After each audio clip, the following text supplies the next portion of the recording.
ಸಮಾನತೆ, ಭಾವೈಕ್ಯತೆ ಇವೆರಡೂ ಕೂಡ ಭಾಳ ಮುಖ್ಯವಾಗಿ ನಡೀತಾ ಇದ್ದಾವೆ. ಸಮಾಜದಲ್ಲಿ ಸಮಾನತೆ ಇರಬೇಕು, ಭಾವೈಕ್ಯತೆಯೂ ಕೂಡ ಇರಬೇಕು. ನಾವೆಲ್ಲರೂ ಕೂಡ ಮನುಷ್ಯರು.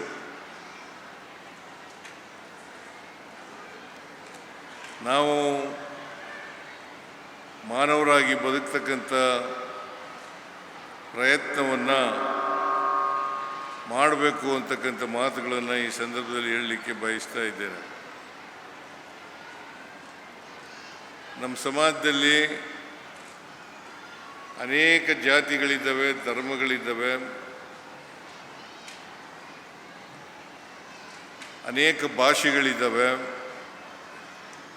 ಅನೇಕ ಸಂಸ್ಕೃತಿಗಳಿದ್ದಾವೆ ಅಂತಕ್ಕಂಥದ್ದನ್ನು ನೀವೆಲ್ಲರೂ ಕೂಡ ತಿಳ್ಕೊಂಡಿದ್ದೀರಿ ಅಂತಕ್ಕಂಥದ್ದು ನನ್ನ ಭಾವನೆ. ಅದರಿಂದ ನಾವು ಎಲ್ಲರೂ ಕೂಡ ವೈವಿಧ್ಯತೆ ಇರ್ತಕ್ಕಂಥ ಈ ಸಮಾಜದಲ್ಲಿ ಏಕತೆಯನ್ನು ಪ್ರದರ್ಶನ ಮಾಡ್ತಕ್ಕಂಥದ್ದು ಅತ್ಯಂತ ಅವಶ್ಯ. ಅನೇಕ ಧರ್ಮಗಳಿದ್ದಾವೆ ನಿಜ. ಯಾವುದೇ ಧರ್ಮ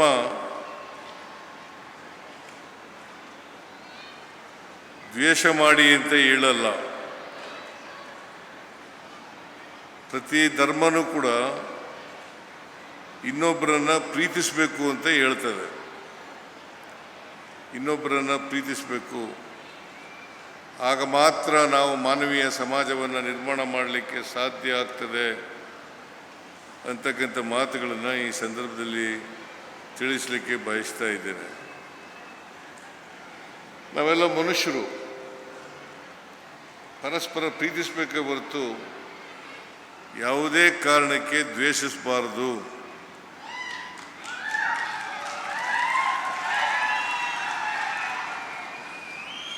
ದ್ವೇಷವನ್ನು ಬಿತ್ತಕ್ಕಂಥ,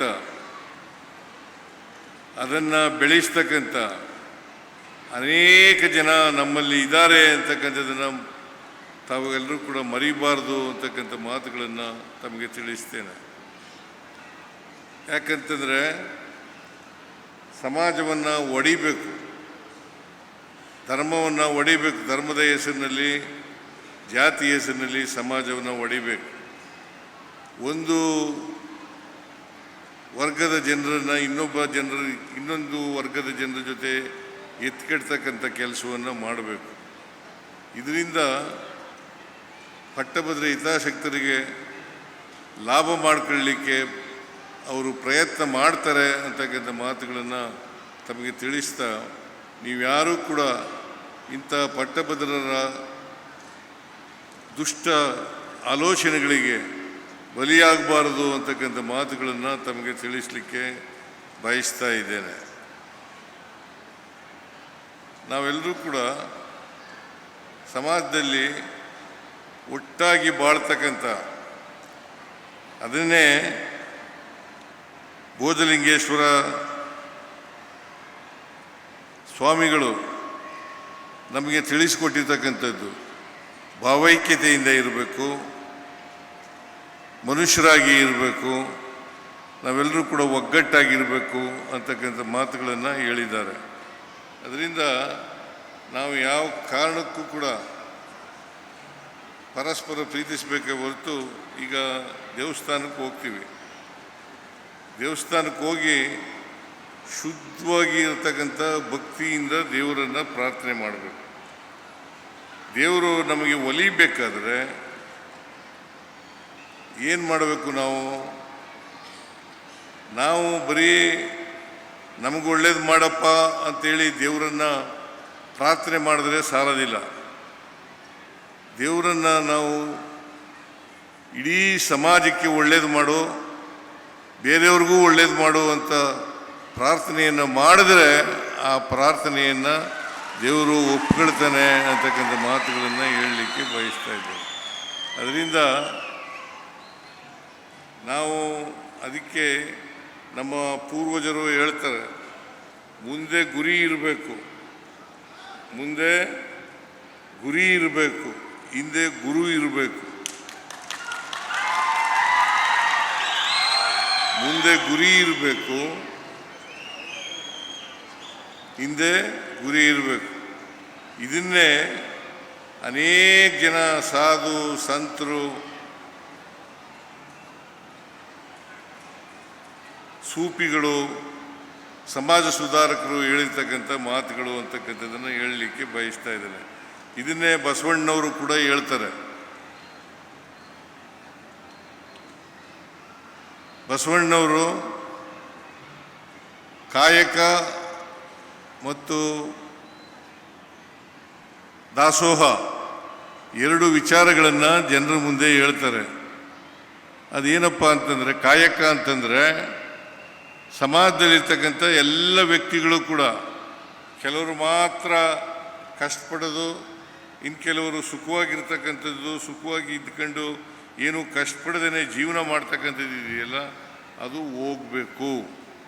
ಎಲ್ಲರೂ ಕಷ್ಟಪಡಬೇಕು, ಎಲ್ಲರೂ ಉತ್ಪಾದನಾ ಪ್ರಕ್ರಿಯೆಯಲ್ಲಿ ಭಾಗವಹಿಸಬೇಕು, ಬಂದದನ್ನು ಸಮಾನವಾಗಿ ಹಂಚ್ಕೋಬೇಕು, ಸಮಾನವಾಗಿ ಹಂಚ್ಕೋಬೇಕು. ಇದೇ ಕಾಯಕ ಮತ್ತು ದಾಸೋಹ. ಇಂಗ್ಲೀಷ್ನಲ್ಲಿ ಪ್ರೊಡಕ್ಷನ್ ಆ್ಯಂಡ್ ಡಿಸ್ಟ್ರಿಬ್ಯೂಷನ್ ಅಂತ ಹೇಳ್ತೀವಿ ನಾವು. ಪ್ರೊಡಕ್ಷನ್ ಕಾಯಕ, ಡಿಸ್ಟ್ರಿಬ್ಯೂಷನ್ ದಾಸೋಹ. ಈ ಕಾಯಕ ಮತ್ತು ದಾಸೋಹಗಳನ್ನು ಎಲ್ಲರೂ ಮಾಡಬೇಕು. ಕೆಲವರೇ ಮಾಡಿದ್ರೆ ಅಸಮಾನತೆಯ ಸಮಾಜ ನಿರ್ಮಾಣ ಆಗ್ತದೆ ಅಂತಕ್ಕಂಥ ಮಾತುಗಳನ್ನು ಹೇಳಲಿಕ್ಕೆ ಬಯಸ್ತಾ ಇದ್ದೇನೆ. ಅಸಮಾನತೆ ಹೋಗಬೇಕಾದ್ರೆ ಪ್ರತಿಯೊಬ್ಬರಿಗೂ ಕೂಡ ಸಾಮಾಜಿಕ ಆರ್ಥಿಕ ಶಕ್ತಿ ಬಂದಾಗ ಮಾತ್ರ ಅಸಮಾನತೆ ಹೋಗಲಿಕ್ಕೆ ಸಾಧ್ಯ ಆಗ್ತದೆ. ಇದನ್ನು ನಾವೆಲ್ಲರೂ ಕೂಡ ಅರ್ಥ ಮಾಡ್ಕೋಬೇಕಾಗ್ತದೆ.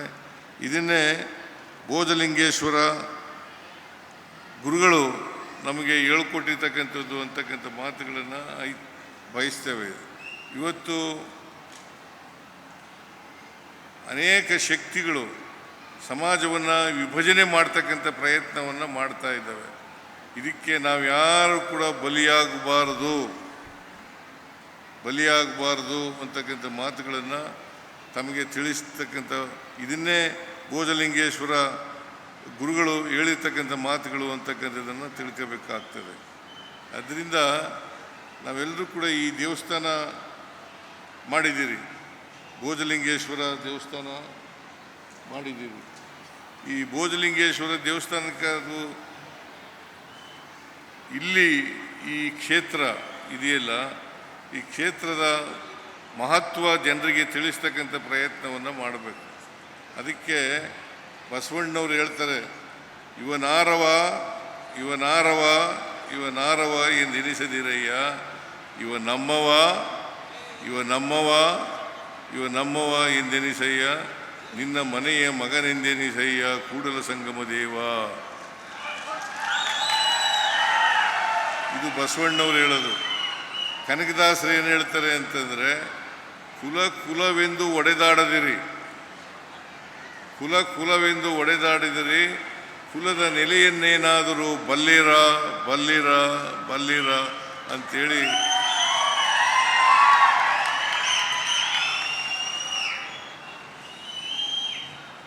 ಇವನಾರವ ನಮ್ಮವ ಅಂತ ಅನ್ನೋದು ಇದೆಯಲ್ಲ, ಅದು ಒಂದೇ ಅರ್ಥ, ಒಂದೇ ಹೇಳೋದು. ನಾವೆಲ್ಲ ಮನುಷ್ಯರು, ಇವನು ನಮ್ಮವನು ಅಂತ ಹೇಳಪ್ಪ, ಇವನು ಯಾರವ ಅಂತ ಹೇಳ್ಬೇಡ ಅಂತ ಬಸವಣ್ಣವ್ರು ಹೇಳಿದ್ರೆ, ಕುಲ ಎಂದು ಒಡೆದಾಡದಿರಿ ಅಂತ ಹೇಳಿ ಕನಕದಾಸರು ಹೇಳ್ತಕ್ಕಂಥದ್ದು 12ನೇ ಶತಮಾನದಲ್ಲಿ ಬಸವಣ್ಣವ್ರು ಹೇಳಿದ್ರೆ, ಇವರು 14ನೇ ಶತಮಾನದಲ್ಲಿ 15ನೇ ಶತಮಾನದಲ್ಲಿ ಕನಕದಾಸರು ಹೇಳ್ತಾರೆ ಅಂತಕ್ಕಂಥದ್ದನ್ನು ನಾವು ತಿಳ್ಕೋಬೇಕಾಗ್ತದೆ.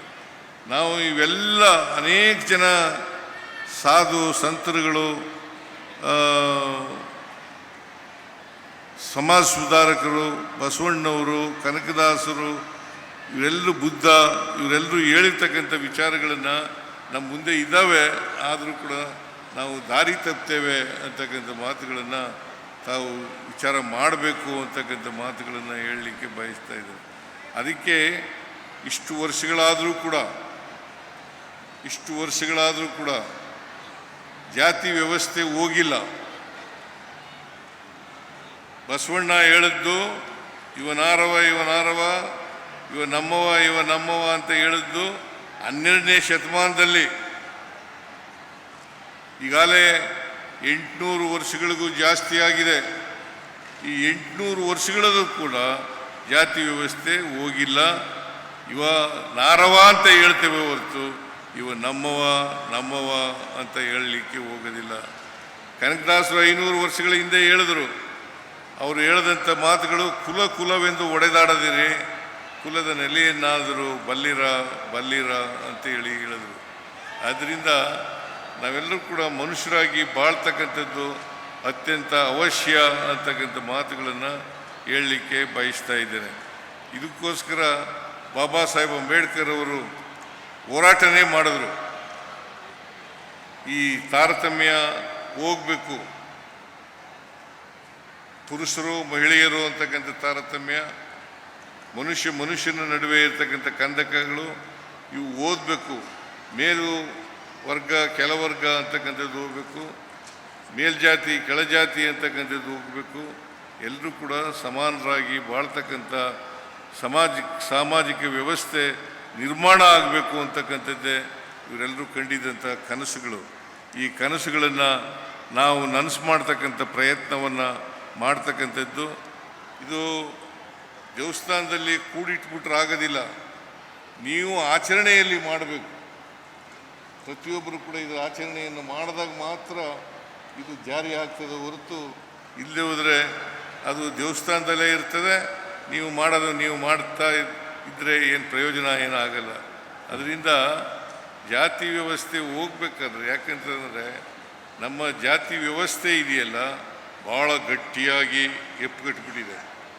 ಜಡತ್ವ ಇರ್ತಕ್ಕಂಥ ಜಾತಿ ವ್ಯವಸ್ಥೆ.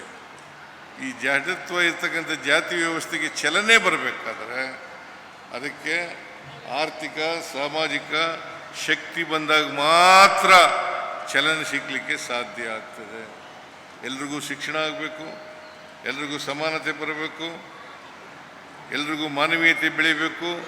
ಆಗ ಮಾತ್ರ ಚಲನೆ ಸಿಗಲಿಕ್ಕೆ ಸಾಧ್ಯ ಆಗ್ತದೆ, ಜಾತಿ ವ್ಯವಸ್ಥೆನೂ ಕೂಡ ಹೋಗಲಿಕ್ಕೆ ಸಾಧ್ಯ ಆಗ್ತದೆ.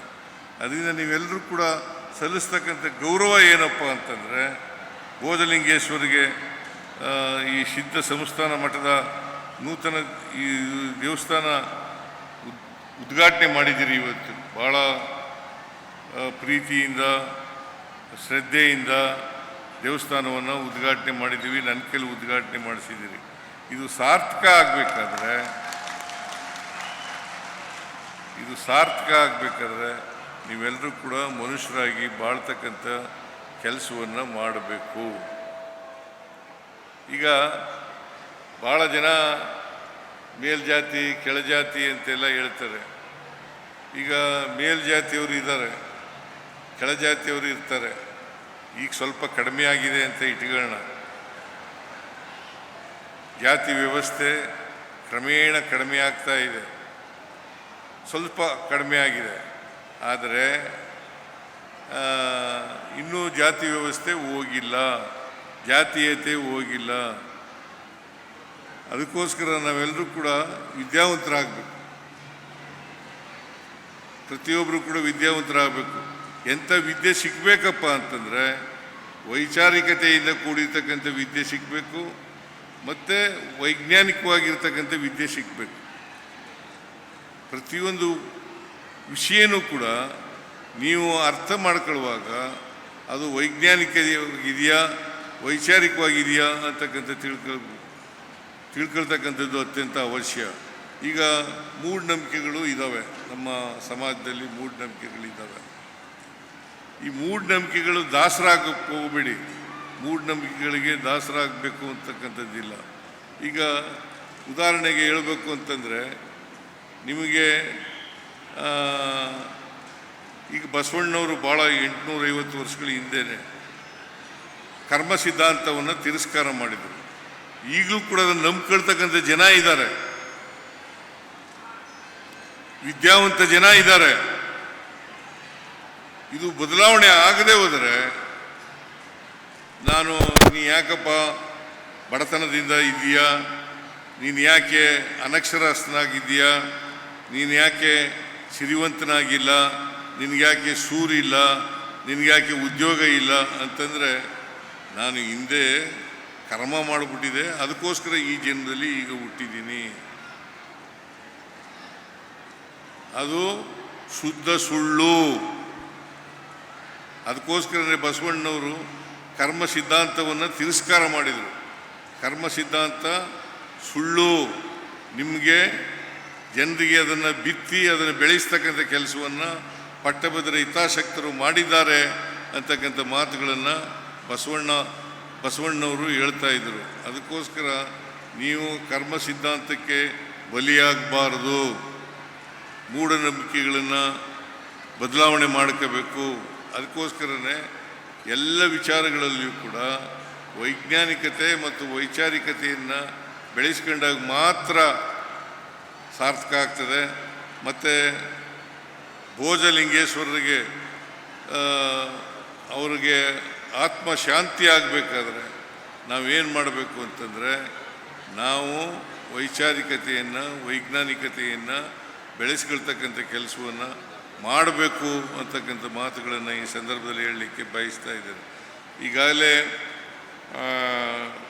ನಮ್ಮ ಶಾಸಕರು ಪ್ರಿಯಾಂಕ ಅವರು 1 ಕೋಟಿ ರೂಪಾಯಿಗಳನ್ನು ಈ ಮಠಕ್ಕೆ ಕೊಟ್ಟಿದ್ದೀವಿ ಅಂತ ಹೇಳಿದ್ದಾರೆ. ಅದನ್ನು ಸ್ವಾಗತ ಮಾಡೋಣ ಅಂತಕ್ಕಂಥ ಮಾತುಗಳನ್ನು ಪೂಜ್ಯ ತಾತಯ್ಯನವರು, ಇರಗಪ್ಪ ತಾತನವರು ಅವರು ನನಗೊಂದು ಅರ್ಜಿ ಕೊಟ್ಟಿದ್ದಾರೆ. ಏನಪ್ಪ ಅರ್ಜಿ ಅಂತಂದರೆ, ಇಲ್ಲಿ ಸೂಗೂರಿನಲ್ಲಿ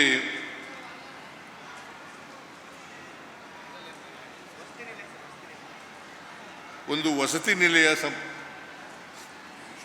ನಿಲಯ ಪ್ರಾರಂಭ ಮಾಡ್ತೇವೆ, ಅದಕ್ಕೆ ಹಣ ಕೊಡಿ ಅಂತ ಹೇಳಿದ್ದಾರೆ. ನಾನು ಇದಕ್ಕೆ ಹಣ ಕೊಡಲಿಕ್ಕೆ ಸರ್ಕಾರ ಪ್ರಯತ್ನ ಮಾಡ್ತದೆ ಅಂತಕ್ಕಂಥ ಮಾತುಗಳನ್ನು ಈ ಸಂದರ್ಭದಲ್ಲಿ ಬಯಸ್ತೇನೆ. ಆಮೇಲೆ ಇಲ್ಲೊಂದು ಯಾತ್ರಿ ನಿವಾಸ ಮಾಡಬೇಕು ಅಂತ ಹೇಳಿದ್ದಾರೆ, ಅದಕ್ಕೂ ದುಡ್ಡು ಕೇಳಿದ್ದಾರೆ. ಪ್ರಿಯಾಂಕ ಅವರು ಮಾಡಿಸ್ಕೊಡ್ತೀನಿ ಯಾತ್ರಿ ನಿವಾಸ ಅಂತ ಹೇಳಿದ್ದಾರೆ. ಅದರಿಂದ ಭಾಳ ಸ್ವಾಗತಾರ್ಹವಾದಂಥ ವಿಚಾರ. ಇಲ್ಲಿ ಯಾತ್ರಿ ನಿವಾಸ, ಇನ್ನೊಂದು ವಸತಿ ನಿಲಯ ಆಗಲೇಬೇಕು. ಅದು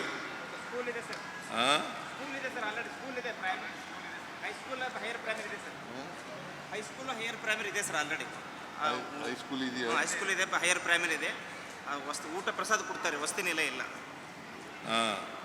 ವಸತಿ ನಿಲಯ ಮಾಡಲಿಕ್ಕೆ ಪ್ರಾರಂಭ ಮಾಡಲಿಕ್ಕೆ ಅದನ್ನು ಕಟ್ಟಲಿಕ್ಕೆ ನಾನು ಸರ್ಕಾರ ಸಹಾಯ ಮಾಡ್ತದೆ ಅಂತಕ್ಕಂಥ ಮಾತುಗಳನ್ನು ಬಯಸ್ತಾ ಇದ್ದೀನಿ. ಮತ್ತು ಯಾತ್ರಿ ನಿವಾಸಕ್ಕೆ ಈಗಾಗಲೇ ಪ್ರಿಯಾಂಕ್ ಖರ್ಗೆ ಅವರು ಅದಕ್ಕೆ ಹಣ ಕೊಡ್ತೀನಿ ಅಂತ ಹೇಳಿದ್ದಾರೆ.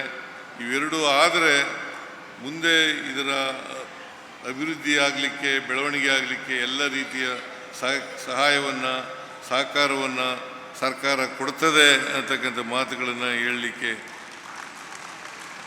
ಬಯಸ್ತೇನೆ. ಒಟ್ಟಾರೆ ಈ ಕ್ಷೇತ್ರ ಅಭಿವೃದ್ಧಿ ಆಗಲಿ, ಜಾತ್ಯತೀತ ಮಠವಾಗಿ ಬೆಳೀಲಿ ಅಂತಕ್ಕಂಥ ಆಶಯವನ್ನು ವ್ಯಕ್ತಪಡಿಸಲಿಕ್ಕೆ ಬಯಸ್ತಾ ಇದ್ದೇನೆ. ಜಾತಿ ಸೋಂಕಿಲ್ದೇನೆ ಜಾತ್ಯತೀತವಾಗಿ ಈ ಮಠ ಬೆಳೀಲಿ. ಯಾಕೆಂತಂದರೆ ಎಲ್ಲ ಜನರು ಕೂಡ ಇದಕ್ಕೆ ಭಕ್ತರಾಗಬೇಕು. ಎಲ್ಲ ಜನರು ಕೂಡ, ಎಲ್ಲ ಜಾತಿಯ ಜನರು ಕೂಡ, ಎಲ್ಲ ವರ್ಗದ ಜನರು ಕೂಡ ಭಕ್ತರಾಗ್ತಕ್ಕಂಥ ರೀತಿಯಲ್ಲಿ ಬೆಳವಣಿಗೆ ಆದರೆ ಇದು ಉತ್ತರೋತ್ತರ ಈ ಮಠ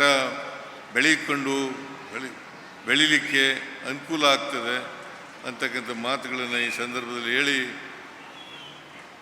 ನನ್ನ ಮಾತುಗಳನ್ನು ಮುಗಿಸ್ತೇನೆ. ಯಾಕಂತಂದರೆ ಇದು ಜಾಸ್ತಿ ನನಗೆ ಇನ್ನೊಂದು ಕಾರ್ಯಕ್ರಮ ಇದೆ.